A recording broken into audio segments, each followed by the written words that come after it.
자, 이번에는 천국의 외형적 모습에 대해서 같이 좀 볼게요. 천국의 외형적 모습. 신부 곧 어린 양의 아내는 누구인가? 계시록에 보면 21장 9절 10절 일곱 대접을 가지고 마지막 일곱 재앙을 담은 일곱 천사 중 하나가 나와서 내게 말하여 이르되, 자 이제 보세요. 이리 오라. 내가 신부 곧 어린 양의 아내를 내게 보이리라 그랬어요. 신부를 보여주겠대요. 하고 성령으로 나를 데리고 크고 높은 산으로 올라가 하나님께로부터 하늘에서 내려오는 거룩한 성 예루살렘을 보여요. 그러면 어린 양의 아내를 보이리라 하고 말한 천사가 뭘 보여줬어요? 거룩한 성 예루살렘을 보여줬어요. 그럼 거룩한 성 예루살렘이 뭐란 얘기예요? 그게 신부란 얘기예요. 그게 신부예요. 아니 그게 신부라고요? 그러면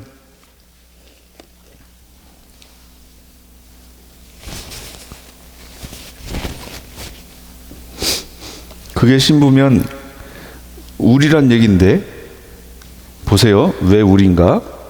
에베소서 2장 20절 22절 너희는 사도들과 선지자들의 터 위에 세우심을 입은 자라. 그리스도 예수께서 친히 모퉁이 돌이 되셨느니라. 그의 안에서 건물마다 서로 연결하여 주 안에서 성전이 되어가고 너희도 성령 안에서 하나님이 거하실 처소가 되기 위하여 그리스도 예수 안에서 함께 지어져 가느니라. 예, 지금 새 예루살렘은 어떻게 짓고 계시냐면 우리를 재료로 삼아 새 예루살렘 성을 짓고 계신 거예요. 우리가 재료예요. 우리가. 성자 하나님은 지금 성부 하나님 우편에 앉아 계시죠? 그 우편에 앉아 계시면서 뭐라고 얘기했어요? 내 원수로 너의 발등상 되게 하기까지 너는 내 우편에 앉아 있으라. 그래서 앉아 계시지만 실상 예수님은 가시면서 우리 뭐라고 그러셨어요? 내가 너희를 위하여 처소를 예비하러 가노니 이렇게 얘기하셨어요. 처소를 다 예비하면 오시겠다고 약속하시고 가셨는데 그 처소를 어떻게 짓나, 재료를 어떻게 하나 하고 봤더니 우리가 재료인 거예요. 우리가 재료란 얘기는 뭐예요? 우리가 신부잖아요. 신부가 재료예요. 신부가. 그래서 이 예루살렘은 신부를 통해서 지은 거예요. 거기 내용 보세요. 그리스도 예수께서 친히 모퉁이 돌이 되셨어요. 그리고 건물마다 서로 연결하여 주 안에서 성전이 만들어지는 거예요. 되어가고, 그러니까 만들어지고. 그리고 성전이 되어간다는 얘기는 뭐예요? 따로 성전이 필요 없어요. 이제 우리와 함께 계시니까. 너희도 성령 안에서 하나님이 거하실 처소가 되기 위하여. 하나님이 거하실 처소가 뭐예요? 성전.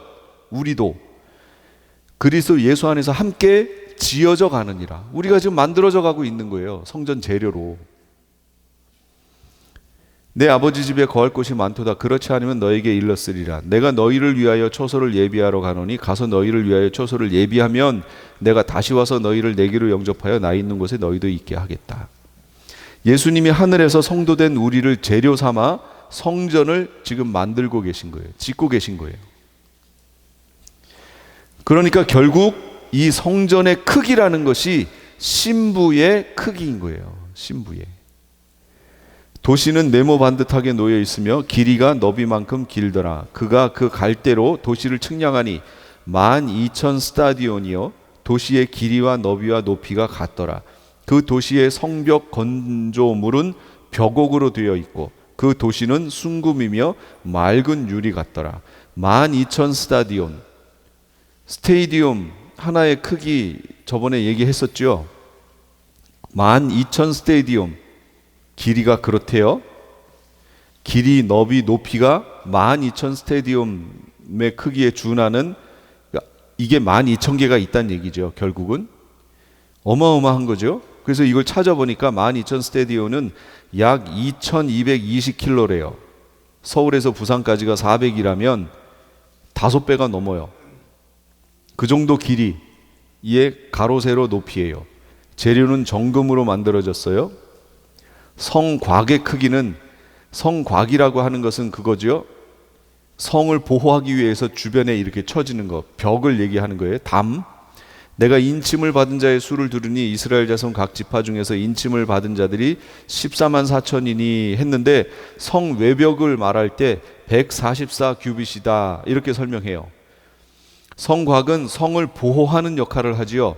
하나님의 종 14만 4천은 신부인 교회를 보호하는 역할을 했었어요. 그렇죠? 14만 4천이 그들이 이 땅에서 행한 사역이 그대로 그 역할이 새 예루살렘 성에서도 그 역할이에요. 그러니까 이 땅에서의 역할이 그대로 새 예루살렘 성에서도 똑같은 역할이라는 거예요. 이 땅에서 그러니까 어떻게 생활해야 될지가 중요하다는 거죠. 또 그가 그 도시의 성벽을 측량하며 사람의 치수 곧 그 천사의 치수에 따라 144 규빗이더라. 그 도시의 성벽 건조물은 벽옥으로 되어 있고 그 도시는 순금이며 맑은 유리 같더라. 재료 벽옥이에요. 성곽의 기초석은 다른 이로서는 구원받을 수 없나니 천하 사람 중에 구원받을 만한 다른 이름을 우리에게 주신 일이 없다. 성곽의 12기초석 각각에 대해서 12사도의 이름이 기록되어 있어요. 오직 예수 그리스도죠. 그들이 전한 건 예수 그리스도니까. 그러니까 거기로 들어오려면 예수 그리스도 외에는 없어요. 예수 그리스도가 기초석이라고 그랬잖아요. 각색 보석으로 꾸며졌어요. 벽옥, 남보석, 옥수, 녹보석, 홍만호, 홍보석, 황옥, 녹옥, 담황옥, 비취옥, 청옥, 자수정, 대체 이런 것들이 뭔지는 제가 이 땅에서도 본 적이 없어서 설명을 해드리기가. 그런데 이게 대제사장의 흉배에 붙어있는 12개의 이 보석이에요. 이것들이 대제사장의 흉배 보석과 비슷해요. 이 각각에 대해서 의미를 넣어서 여기에서 시간을 투자하여 1시간 동안 설명할 필요는 없어요. 그거 갖고 그랬으니까. 그거라는 건 아니잖아요. 12문, 그 도시에는 크고 높은 성벽이 있고 12문이 있고 그 문들에 12천사가 있고 그 문들 위에 이름들이 기록되어 있었으니 곧 이스라엘 자손들의 12지파의 이름들이라. 각각의 문에 12천사가 있고 각각의 문에 이름이 있는데 이스라엘 12지파의 이름이 있어요. 각각 문은 하나의 진주로 되어 있고 성의 길은 유리같이 맑은 정금으로 되어 있어요. 그리고 성전이 없어요. 성전을 보지 못하였으니 이는 주 하나님 전능자와 어린 양께서 그 도시의 성전이시기 때문이라. 함께 계시니까, 친히 사람들과 함께 계시니까 따로 성전이 필요가 없어요. 성전의 역할과 기능은 하나님과의 만남의 장소, 거룩해야 돼요. 구약에서는 성막, 성전이었죠. 신약에서는 몸, 교회, 천국에서는 천국 자체가 거대한 성전이에요. 그러니까 따로 성전이 필요가 없는 거예요. 해, 달에 비춤이 없고 그 도시는 해와 달이 안에서 빛을 비출 필요가 없어요. 이는 하나님의 영광이 그 도시를 밝혀줬고 어린 양께서 그 도시의 광채이시기 때문이라. 우리가 그에게서 듣고 너희에게 전하는 소식은 이것이니 곧 하나님은 빛이시라. 그에게는 어둠이 조금도 없으시다는 것이니라. 그 안에 생명이 있었으니 이 생명은 사람들의 빛이라. 하나님의 영광이 비치고 어린 양이 그 등불이 되심이라. 그러니까 빛이라는 것이 저 태양이 만들어졌기 때문에 존재하는 건가요? 태양 만들어지기 전에 이미 존재해 있었던 건가요? 그렇죠. 빛은 이미 있었어요. 빛은 이미 있었고 하나님이 피조 세계에 태양을 만드셔서 태양과 같은 별들을 만드셔서 거기에다가 그 빛을 담아 놓으신 거지요. 그러니까 태양이 없어도 빛은 얼마든지 있어요. 그런데 하나님이 친히 빛이시라 라고 설명해 줍니다. 그러니까 더 이상 빛이 필요 없어요. 피조 세계에 있었던 그런 인위적인 빛은 필요 없어요. 이제 임시로 담아놨던 그런 것들은 필요 없어요. 주님이 친히 빛이십니다. 성문을 닫지 않아요. 왜냐하면 밤이 없기 때문이에요. 여기서 성문을 왜 닫아요? 이 피조 세계에서 밤이 되니까 닫는 거예요. 그랬잖아요, 실제로. 근데 여기는 밤이 없어요. 거기에는 밤이 없을 터이므로 낮에 그 도시의 문들을 결코 닫지 아니하리라. 문이 안 닫혀요. 밤이 없어요. 어둠도 없고 마귀적인 그 어떤 요소도 여기에는 없어요. 그리고 여기에는 생명수 강이 흐르고 생명나무 과실이 있어요. 또 그가 수정같이 맑은 생명수의 강을 내게 보이니 하나님과 및 어린 양의 보좌로부터 나와서 길 가운데로 흐르더라.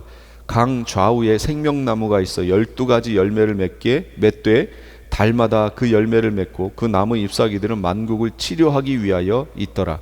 여호와 하나님이 이르시되 보라, 이 사람이 선악을 아는 일에 우리 중 하나같이 되었으니 그가 그의 손을 들어 생명나무 열매도 따먹고 영생할까 하노라. 이같이 하나님이 그 사람을 쫓아내시고 에덴 동산 동쪽에 그룹들과 두루 도는 불칼을 두어 생명나무의 길을 지키게 하시니라. 생명나무가 처음에는 어디 있었어요? 에덴 동산에 있었어요. 그것이 그 다음에는 어디로 갔어요? 낙원으로 갔어요. 낙원에 있다 그게 어디로 갔어요? 천국으로 갔어요. 최종적인 장소로 가요.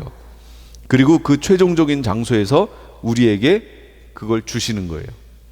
그래서 이게 완성되는 거예요. 최종적으로. 드디어 하나님의 계획하신 모든 계획이 이루어짐을 의미해요. 그래서 21장 6절에 다 이루었다라고 말씀하시는 거예요. 그럼 성 안에 들어갈 자는 누군가요? 만국이 그 빛 가운데로 다니고 땅의 왕들이 자기 영광을 가지고 그리로 들어가리라. 사람들이 만국의 영광과 존귀를 가지고 그리로 들어가겠고, 그러니까 만국이란 얘기는 모든 나라를 말하는 것이고 이스라엘을 포함한 구원받은 모든 교회를 말하는 거예요. 그래서 만국이 모든 나라가 그 빛 가운데로 다니고 땅의 왕들이 자기 영광을 가지고 그리로 들어가요. 그러니까 사람들이 만국의 영광과 존귀를 가지고 그리로 들어가요.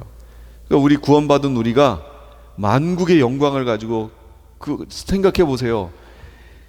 와, 그 영광스러운 새 예루살렘에 우리가 들어간다고 그 많은 무리들과 함께 같이 얘기를 나누며 거기를 들어간다고 생각해 보세요. 예수님이 그 앞에 딱 서가지고 빨리 오라고 손짓하고 계시고 우리는 거기를 막 달려가도 지치지도 않을 것 같아요. 거기를 그냥 들어가는 거예요. 그 모습 생각하시면서 인내하시기 바래요. 이 땅에 있는 그런 이거 아무것도 아니에요. 예수님이 그러셨잖아요. 이 땅에서 당하는 이것들은 하늘에 있는 거하고 좋게 비교가 안 된다고 얘기하셨잖아요. 그러니까 그거 생각하시면서 그냥 다 이겨내시길 바래요. 그 영광이 어마어마합니다. 만국이 들어가요. 또 그런데 거기에 보니까 땅의 왕들이 자기 영광을 가지고 그리로 들어가리라. 땅의 왕들은 메시아 왕국에서의 왕들을 얘기하는 거예요. 바로 순교자의 무리죠. 그 순교자의 무리는 왕권을 가지고 거길 또 들어가요. 그러니 얼마나 또 영광스럽게 들어가겠어요. 하늘에 그 천국에 들어가는 것도요 똑같지 않아요. 상급이 달라요. 상급이 달라요. 분명 달라요. 지옥도 등급이 달라요.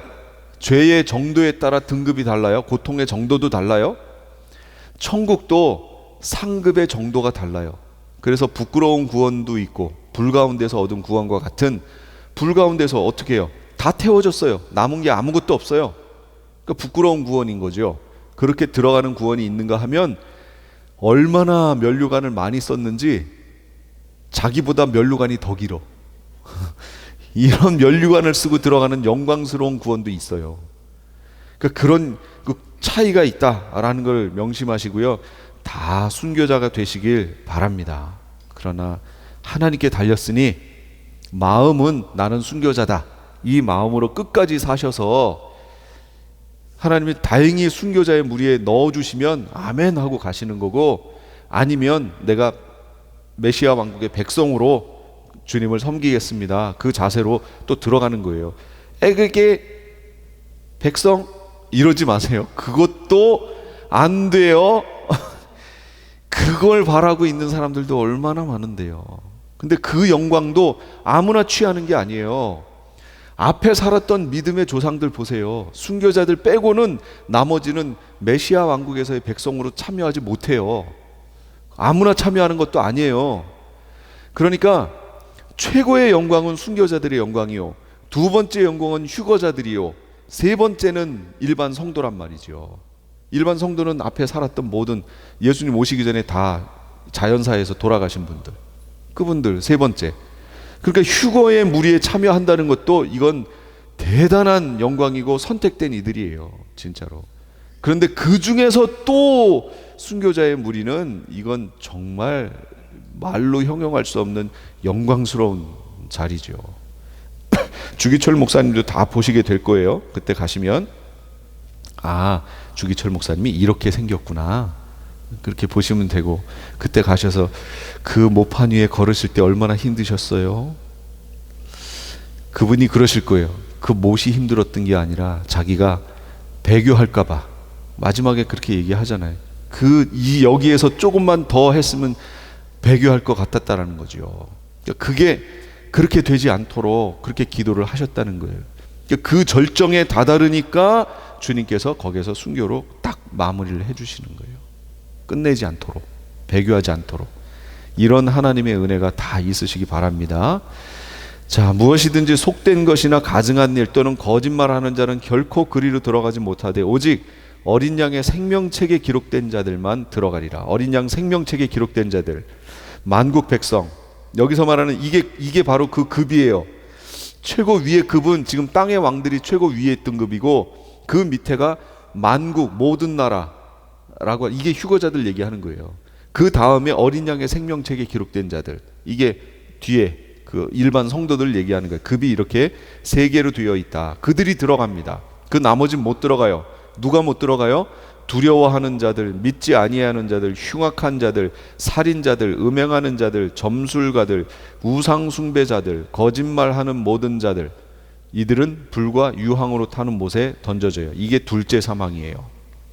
무엇이든지 속된 것이나 가증한 일 또는 거짓말하는 자는 결코 그리로 들어가지 못하되 오직 어린 양의 생명책에 기록된 자들만 들어가리라. 개들과 점술가들, 음행하는 자들, 살인자들, 우상 숭배자들 및 거짓말을 좋아하며 지어내는 자는 다 성 밖에 있으리라. 나는 크리스찬이라고 하면서 온갖 거짓말로, 거짓으로 무엇을 해낸다, 못 들어가요. 왜냐하면 크리스찬이 아니라는 뜻이에요. 그러니까 이게 삶과 얼마나 밀접하게 연결이 되어 있는가 우리가 보셔야 된다는 거죠. 우리 거짓말 너무 쉽게 생각하죠. 말 함부로 했던 것들 안 돼요. 못 들어가요. 천국에 못 들어가요. 이렇게 얘기하면 어떤 분들 그러겠죠. 우리가 천국 가는 건 믿음으로 가는 거지, 내가 거짓말 했건 안 했건 그거 상관없다. 뭔가 지금 착각하고 있는 거예요. 믿음으로 들어가는 게 맞아요. 맞는데 그 믿음이 천국 들어가게 하는 믿음인가를 뭘 보면 안다고요? 행위 보면 안다고. 그러니까 거짓말을 밥 먹듯이 죽 먹듯이 하는 사람이라면 그 사람의 행위는 잘못된 거 아니에요. 그 믿음도 잘못됐다라는 거예요. 그걸 말하는 거지, 믿음을 빼고 행위로만 구원은 이걸 말하는 게 아니에요. 뭐 착각을 하고 있는데. 그러니까 믿음과 행위는 따로 떼놓을 수 없어요. 절대로 떼놓을 수 없어요. 믿음으로 구원받는 게 맞아요. 그런데 이 믿음이 진짜 믿음인가는 행위를 보고 아는 것이다. 야고보가 얘기하는 그 관점으로 믿음과 행위를 우리가 봐야 된다. 요거는 심화과정에서 얘기할 겁니다. 바울이 얘기하는 믿음과 행위라는 관점으로 이렇게 우리가 성경을 이해하면서 보면 안 돼요. 바울은 정작 그걸 얘기한 게 아니에요. 지금 오해하고 있는 거예요. 바울은 행위와 믿음을 어떻게 얘기하냐면 구원받는 믿음, 구원 얻기 위한 행위, 이렇게 놓고 지금 설명하는 거예요. 왜냐하면 그때 있었던 거짓 메시지를 전하는 이들 때문에, 거짓 복음 전하는 이들 때문에 그렇게 얘기했던 거지, 정작 바울도 야고보처럼 얘기해요. 바울 서신의 후반부는 하나님의 백성은 어떻게 살아야 하는가에 대해서 쭉 나오잖아요. 하나님의 백성은 그렇게 살아야 된다. 그런데 이렇게 안 산다는 것은 그 믿음이 잘못됐다라는 걸 말하는 거예요. 야고보가 얘기한 것처럼 행위가 없어서 구원을 못 얻는다는 게 아니고 행위가 없기 때문에 그 믿음이 잘못된 믿음이다라는 걸 얘기하는 거예요. 그래서 구원 못 얻는다고 얘기하는 거. 그런데 구원은 믿음으로 얻는 것이다. 그리고 행위를 믿음과 별개의 것으로 설명하면 그 사람 신학 잘못된 거예요. 분명히 잘못된 겁니다. 다시 한번 만약에 이 메시지를 지금 방송이든 유튜브를 통해서 듣는 분이 계시면 다시 생각해 보세요. 믿음으로 구원 얻는 게 맞아요.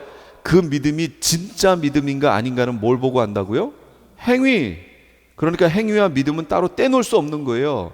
행위를 보고 믿음이 진짜 믿음인가를 판별하는 거예요. 예, 그게 야고보가 얘기했던 내용이에요. 성 안에 들어오지 못할 자가 누군가? 어린 양의 생명책에 이름이 기록되지 못한 자들 못 들어오고요. 속된 것, 가증한 일이나 거짓말하는 자들, 생명책에 기록되지 못한 자들의 삶의 모습, 그 행위가 지금 표현된 거예요.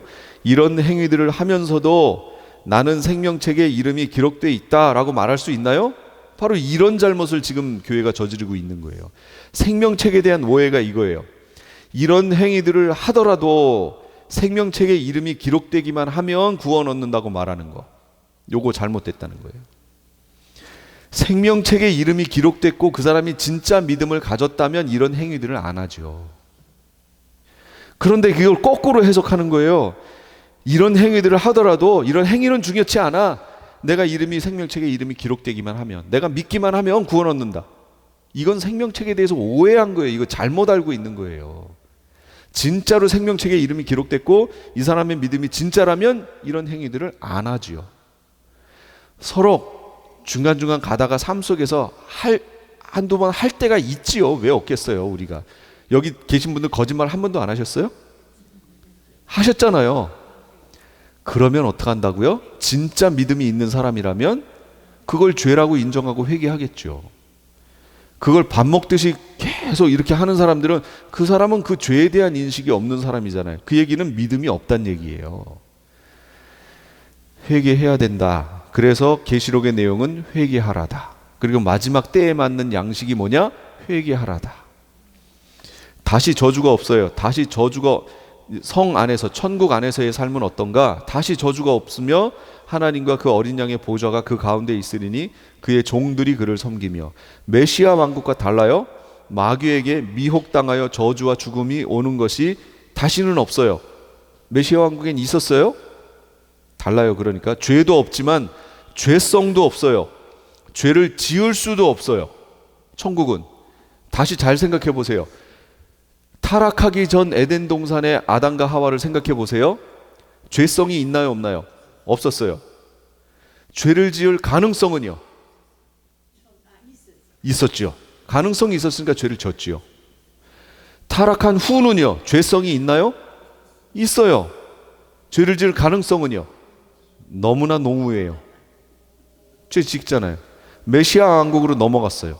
메시아 왕국으로 가면 구원이 성취된 이들 있죠. 혼인하고 내려온 이들, 그러니까 첫째 부활자들, 휴거자들, 이스라엘, 이 세 부류는 구원이 성취됐어요.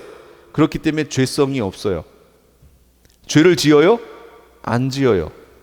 그러나 거기서 태어난 이들이 있어요. 또 아마겟돈 전쟁을 하러 왔다 들어간 무리가 있어요. 이들은 죄성이 있어요. 따라서 죄는요, 지어요. 분명 거역이 있다고 그랬잖아요. 천국은요, 어때요? 죄성이 있나요? 없어요.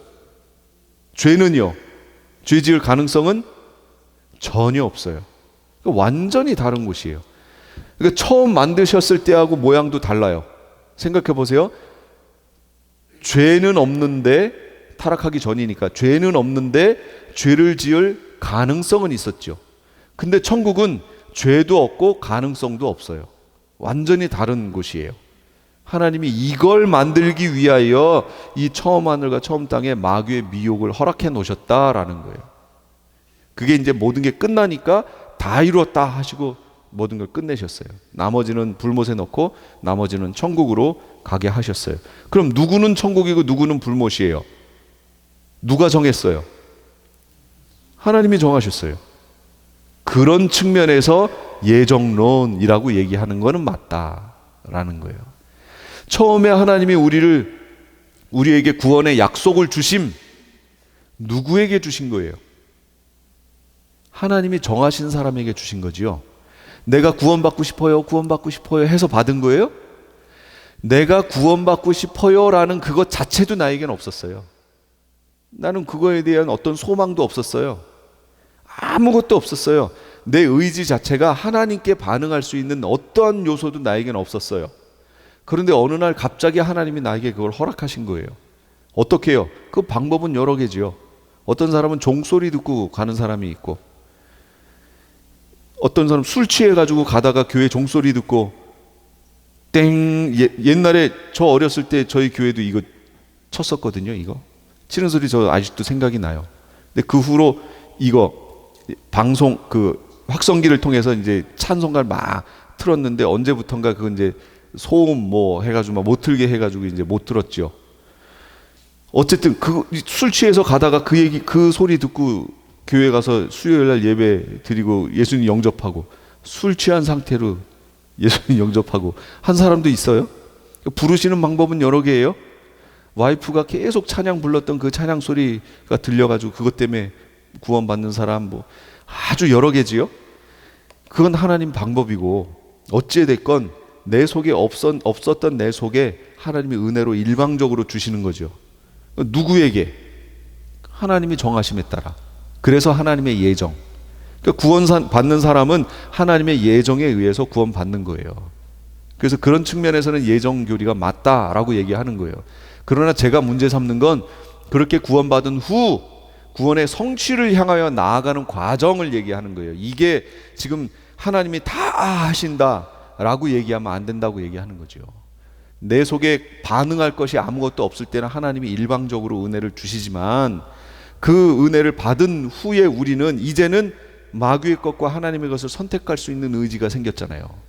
그러면 이제 내가 선택하며 나아간다. 그런데 예전에 있던 자아의 모습 그대로 두면 예전의 모습 그대로 두면 나는 자연스럽게 뭘 선택해요? 죄성을 선택하겠죠. 죄를 선택하겠죠. 그래서 내가 어떻게 해야 돼요? 성령으로 충만해야 된다.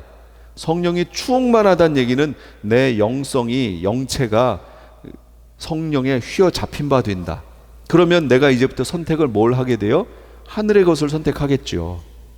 그러나 성령 충만하지 않게 되면 어떻게 돼요? 다시 옛날의 모습으로 돌아가요. 이게 우리 모습이에요, 실제. 그래서 마치 뭐랑 똑같냐면 자동차 핸들이 휠 얼라이먼트라고 그러죠. 이게 바퀴가 이게 틀어져 있는 거예요. 내가 이걸 바로잡기 위해서 핸들을 이렇게 잡고 있지 않고 이렇게 뚝 놔버리면 차가 삑 하고 돌아가요. 똑바로 가고 싶으면 이걸 잡아야 돼요. 이 잡는 거 누가 해야 돼요? 내가 해야죠. 내가 잡아서 바로 놔야죠.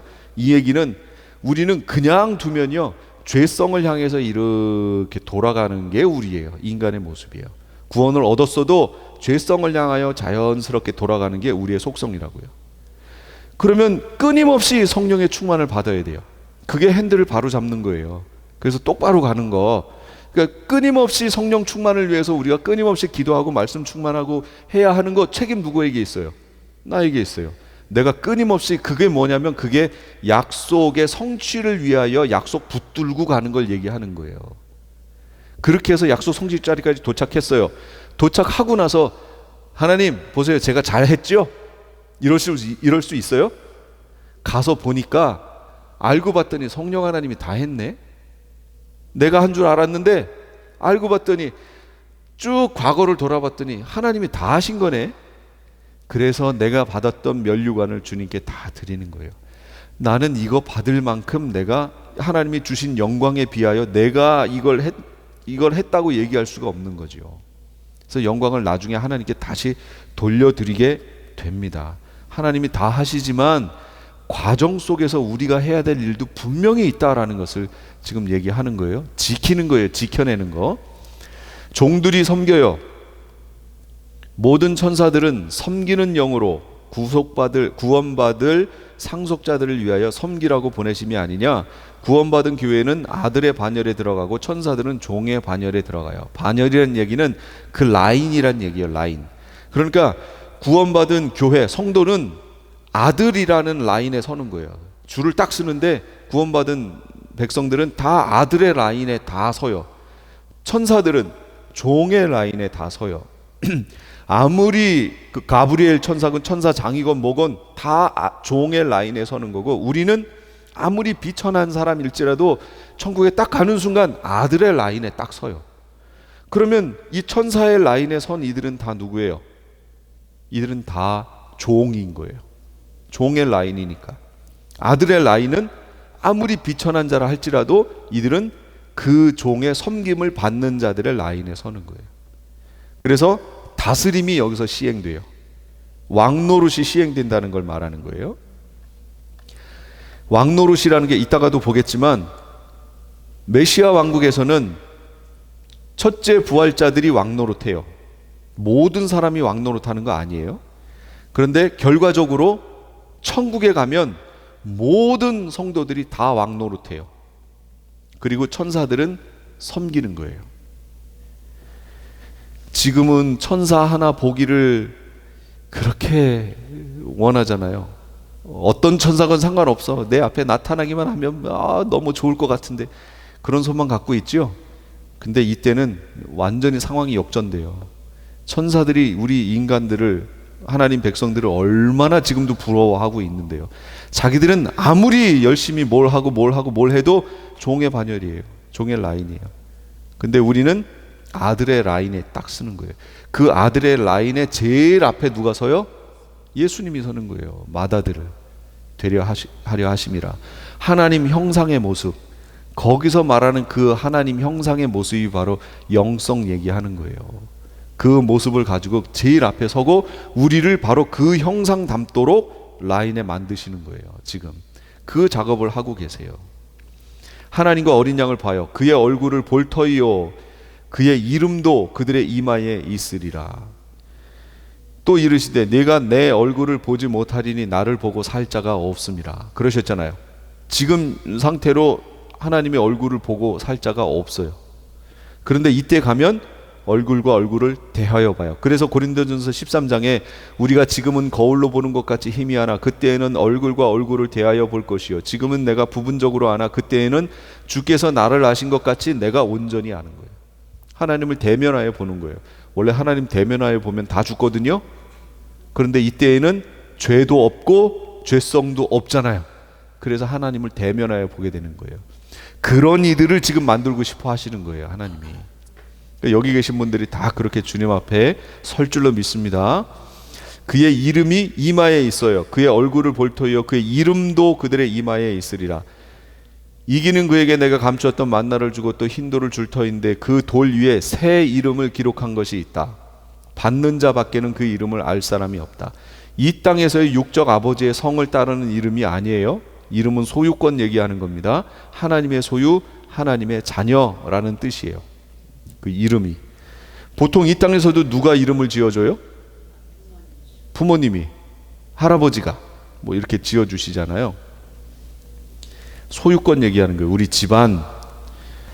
왕노릇 얘기요.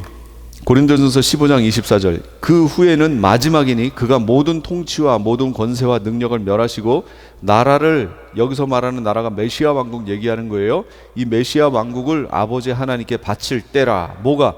마지막 부활에는 순서가 있는데 마지막 그 부활이 바로 이때라는 거예요. 그러면 나라를 아버지께 바치는 그 마지막 부활 때가 뭐냐? 이게 백보자 심판자리 얘기하는 거예요. 그래서 의인이건 악인이건 모든 사람이 부활하는 그때를 얘기합니다. 다시 밤이 없겠고 등불과 햇빛이 쓸데없으니 이는 주 하나님이 그들에게 비치심이라. 그들이 세세토록 왕노릇 하리로다 할 것입니다. 그런 얘기예요. 누가? 하나님의 성도가. 그 전까지는 첫째 부활자들이 왕노릇했지요. 그러나 이제부터는 천국에서는 어떻게 해요? 등불과 햇빛이 필요 없어요. 어디예요? 여기가 천국이잖아요. 메시아 왕국은 등불 햇빛이 필요했죠. 처음 피조 세계니까. 그러나 이거 필요 없다고 하니까 여기는 어디냐? 천국이에요.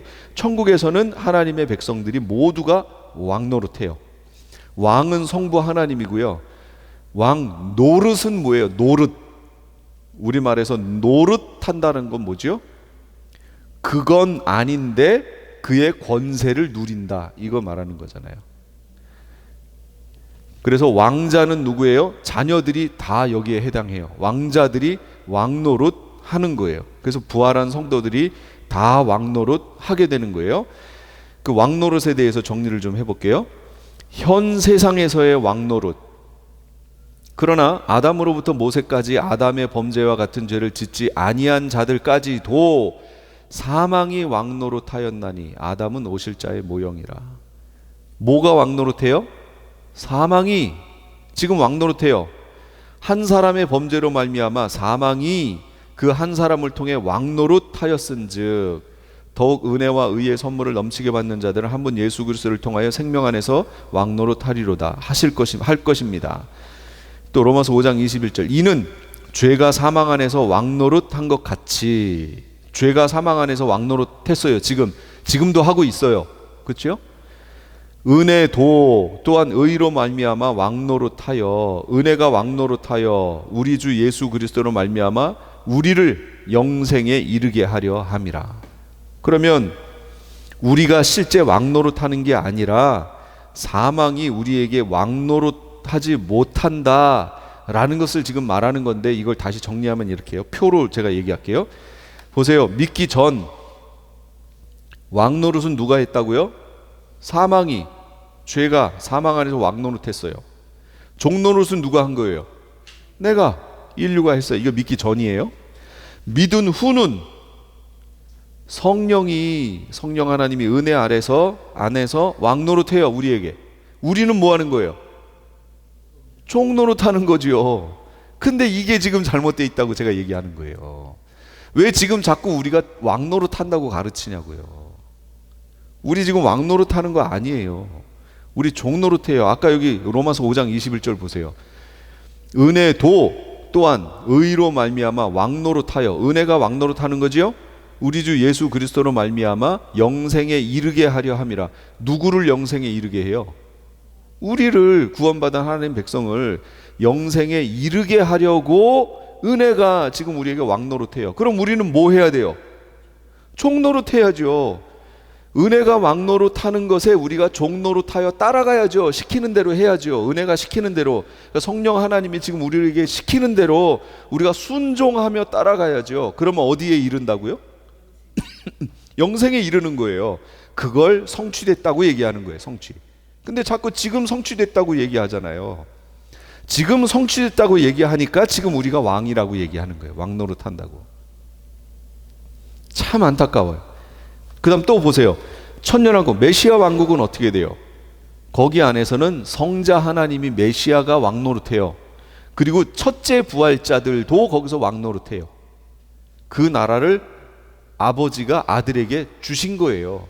그래서 아들이 왕이에요. 왕. 메시아가 왕으로 오셨으니까 왕권을 행사하지요. 그리고 첫째 부활자들은 분봉왕이에요. 분봉왕. 지역을 나눠서 성자 하나님이 그들에게 다스림의 권세를 주신 거예요. 10고을 권세, 5고을 권세 이렇게 주신 거예요. 그래서 첫째 부활자들이 거기서 왕노릇해요. 다스리는 거예요. 그러면 휴거자들과 그 나머지는 어떻게 돼요? 백성이지요. 여전히 왕노릇 못해요. 그렇게 돼요. 그래서 아까 얘기했잖아요. 왕의 영광을 가지고, 땅의 왕의 영광을 가지고 들어간다고. 왕노릇하기 때문이에요. 우리는 만국의 영광을 가지고 들어갔어요. 천국에 이제 들어갔어요. 미래 천국에 들어갔어요. 그럼 왕노릇은 누가 해요? 왕은 누구예요? 삼위 하나님이 왕이지요. 그 다음에 왕노릇하는 권세를 누구에게 주셨어요? 아들의 라인에 선 이들. 그게 누구예요? 이게 성도, 구원 얻은 성도들. 그 라인에 서 있는 성도들에게 왕노릇하는 권세를 주시고, 그럼 종노릇은 누가 해요? 천사들. 모든 피조세계, 천사 포함한 모든 피조세계가 다 종노릇해요.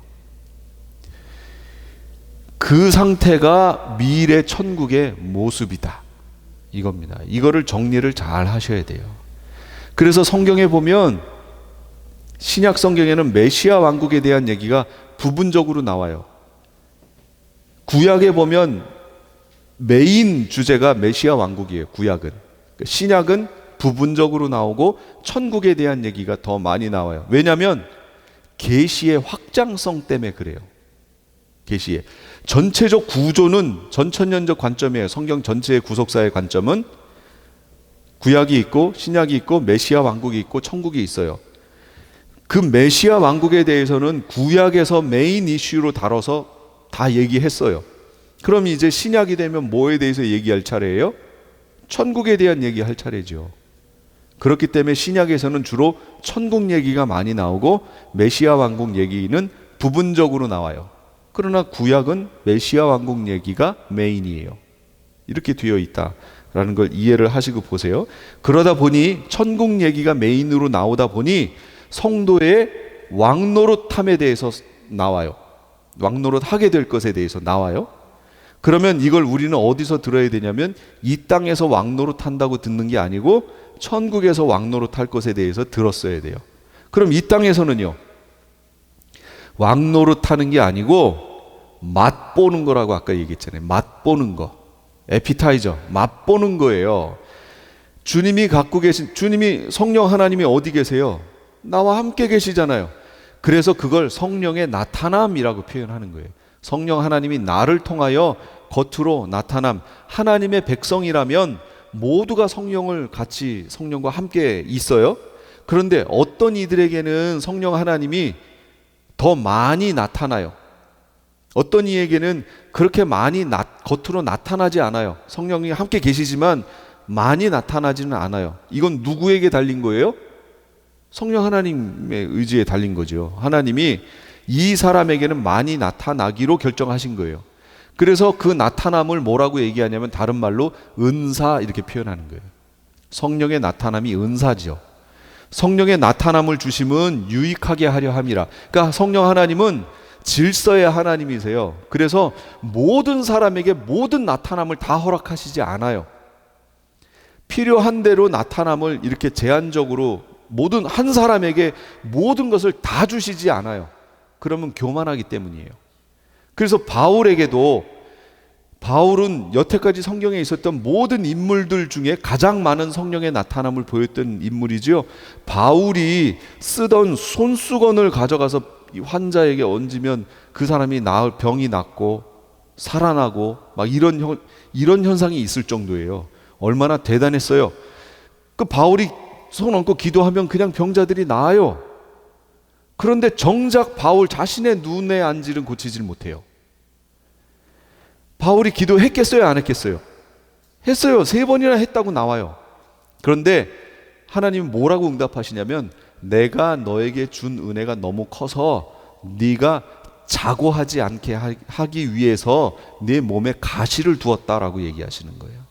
그러니까 하나님은 모든 걸 다 주시지 않아요. 부분적으로 필요에 따라서 주세요.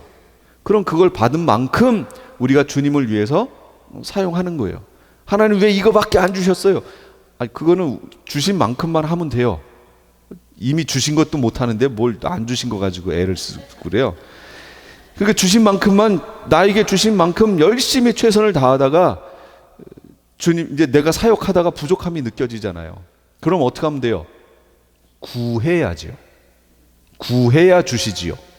구하지 않는데 뭘 주세요? 얘 필요 없나 보다. 그러시겠죠. 이걸로도 얘가 감당하나 보다. 그러시겠죠. 그러니까 사역을 하다가 부족한 부분이 느껴지면 계속 구하는 거예요. 주님, 제가 우리 성도를 대상으로 이렇게 사역해야 되는데 이 부분이 너무 부족합니다. 주님, 이 부분에 대해서 성령의 나타남을 허락해달라고, 성령님 저와 함께 해달라고 기도하고 성령의 나타남을 받아서 또 사역하고. 그러니까 그때마다 겸손해야죠. 성령이 하시는 거지 내가 하는 게 아니에요. 100마리 개선 장군이 말 타고 가니까 사람들이 막 손 흔드니까 자기를 향해서 손 흔드는 줄 알고 100마리 말이, 사람들이 내가 대단하지, 나를 위해서 손을 이렇게 흔드는구나, 이러면 안 된다고요. 교만한 거죠. 내 위에 탄 사람 때문에 손을 흔들었던 거지 100말 때문에 손 흔든 거 아니잖아요, 사람들이. 그러니까 우리는 성령 하나님이 나를 통해서 하시는 거지 내가 하는 게 아니에요. 그러니까 이 인식을 잘 갖고 있어야 돼요. 내가 왕노릇 한다고 가르치니까 자꾸 내가 한다고 착각을 하는 거예요. 그러다 보니 무슨 현상이 나타나요? 성령이 초에 충만할 때는 진짜로 막 기도하면 막 병이 낫고 막 현상이 나타나는데 이제 조금 지나고 나니까 안 나타나요. 사람들이 소문 듣고 막 찾아왔는데 그때는 막 나타났는데 어느 순간 되니까 이제부터 성령의 나타남이 없어졌어요. 누가 하신 거예요? 하나님이 하셨죠. 필요에 따라서 나타나기도 하시지만 거두기도 하시잖아요. 그러면 성령 하나님이 이 부분에 대해서 거두셨구나 하고 겸손히 무릎 꿇어야죠. 하나님이 하셨다고 사람들에게 얘기했어야 되는데 이제 어떻게 돼요? 이래봬도 내가 누군데 하고 교만이 그 속에 싹 들어가는 거예요. 예전에 나타났던 현상을 인위적으로 나타내려고 애를 쓰게 되지요. 이렇게 되면 타락하는 거예요. 그래서 실제 이단으로 간 사람들, 타락한 사람들을 잘 보시면 성령의 나타남이 충만했던 사람들이에요. 보세요. 실제 과거 속에 우리 역사 속에 있었던 그 이단들, 유명한 이단들이요, 성령의 나타남이 있었다니까요.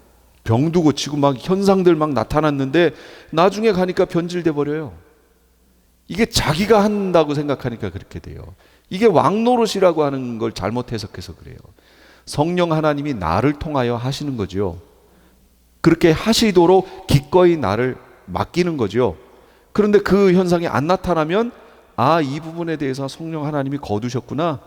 그리고 나와야죠. 그러니까 다른 사역에 대해 맡겨주신 데까지 사역하는 거죠. 제가 아는 그 선배의 할머니가 계신데 그 할머니는 주무시려고 딱 주무시면 예수님이 이 머리맡으로 이렇게 오신대요. 오셔서 아이고 오늘도 열심히 했구나. 그리고 이렇게 칭찬해 주시고 쓰다듬어 주시고 내일도 그 할머님이 뭐 하시냐면 연세가 드셨기 때문에 할 게 특별히 없으니까 교회에 있는 전단지 가지고 매일 예수 믿으세요, 예수 믿으세요 하고 길거리에서 계속 이렇게 전도하고 그리고 이제 들어오신다는 거예요. 그리고 이제 누우시면 그날 저녁에 예수님이 오셔서 아유 오늘도 충성했구나, 열심히 했구나 이렇게 칭찬해 주시고 그리고 그 다음에 또 그 다음날 되면 또 일어나서 또 전도지 들고 이렇게 하셨다는 거예요. 그 전도지를 받고 왔는지는 그거는 모르겠고 그렇게 하셨다는 거예요. 근데 어느 날 그렇게 오시던 예수님이 싹 안 오시더라는 거죠. 그러니까 이 할머님도 믿음이 있으신 분이기 때문에 아 이제 이 부분에 대해서 안 오시는구나. 그리고 내가 이제 갈 날이 머지 않았구나. 그리고 얼마 있다가 가셨어요. 실제로 가셨어요. 그러니까 성령 하나님이 하시는 대로 순종하며 가는 거예요. 내가 왕이라고 자꾸 착각하면 안 돼요. 맛보는 거예요. 성령 하나님이 내 속에 계셔서 그걸 경험하도록 허락하시는 거지. 내가 왕이 아니에요. 지금 이게 왜 나오냐면 성취 신학 때문에 나오는 거예요. 성취됐다라고 얘기하니까 자꾸 내가 여기서 왕이다라고. 왕 같은 제사장, 왕 같은이 아니라고 제가 계속 설명했잖아요. 그거 중성명사라니까요. 그러면 왕궁으로 해석해야 원 뜻이에요. 왕 같은 제사장이 아니고 왕궁의 제사장이란 뜻이에요. 잘 보고 하시기 바래요. 메시아 왕국에서의 왕노릇 누가 해요? 목배임을 당한 자, 표받지 아니한 자, 그리스도와 더불어 천년 동안 왕노릇해요. 그러니까 첫째 부활에 참여한 자들이 그리스도와 함께 왕노릇하는 거예요. 첫째 부활자들이에요. 이거 메시아 왕국에서. 천국에서는 그들이 세세토록 왕노릇하리로다. 말하는 이 그들은 누구냐? 성도 얘기하는 거예요. 구원받은 성도 모든 이들이 참으면 또한 함께 왕노릇할 것이요. 디모데 후서에 디모데에게 바울이 지금 얘기해 주는 거예요. 바울이 뭐라고 했다고요? 참으면 지금 당하는 이 고통, 이 고난 이거 참으면 함께 왕노릇 할 것이요 라고 미래형으로 얘기하잖아요. 지금 하고 있다고 얘기 안 하고 바울도 할 것이라고 지금 설명하고 있는데 왜 자꾸 지금 왕노릇 하고 있다고 설명하냐고요. 안 돼요. 그러나 우리에게 예수 그리스도가 함께 하시기 때문에 성령으로 내가 예수 그리스도의 이름으로 예수 그리스도의 능력을 행사할 수 있어요. 이게 맛보는 거라고. 그게 맛보는 거예요. 그래서 더러운 영이라든지 어떤 병이라든지 이거에 대해서 여러분 속에 성령 하나님이 계시기 때문에 예수 그리스도의 이름으로 대적할 수 있어요. 대적하라고 그랬잖아요. 그럼 예수 그리스도의 이름으로 대적하는 거예요. 대적하는 그 행위는 누가 해요? 내가 하죠. 그러나 그 역사는 누가 해요? 성령 하나님이 하시는 거죠. 그러니까 누가 하는 거고 주체가 누군지 이런 거 구별을 잘 하시란 얘기예요. 교만해지시면 안 돼요. 부활한 모든 성도들이 왕노릇하여 자녀의 반열에 들어가기 때문이에요. 그래서 천국은 최종적 상태, 모든 것이 끝난 상태, 이제 변개될 수 없고 죄 지을 수도 없고 하여튼 마무리되는 그 상태. 주님이 이걸 원하셔서 이 세계를 만들기 위하여 지금 우리가 살고 있는 이 세계를 허용해 놓으셨다. 그 마지막 상태를 향하여 가고 계시다. 우리는 그 중에 한 점에 해당한다. 그러니까 교만하지 말고 겸손하게 주님 앞에 무릎 꿇으시는 우리 성도님들 다 되시기 바랍니다. 기도하겠습니다. 주님,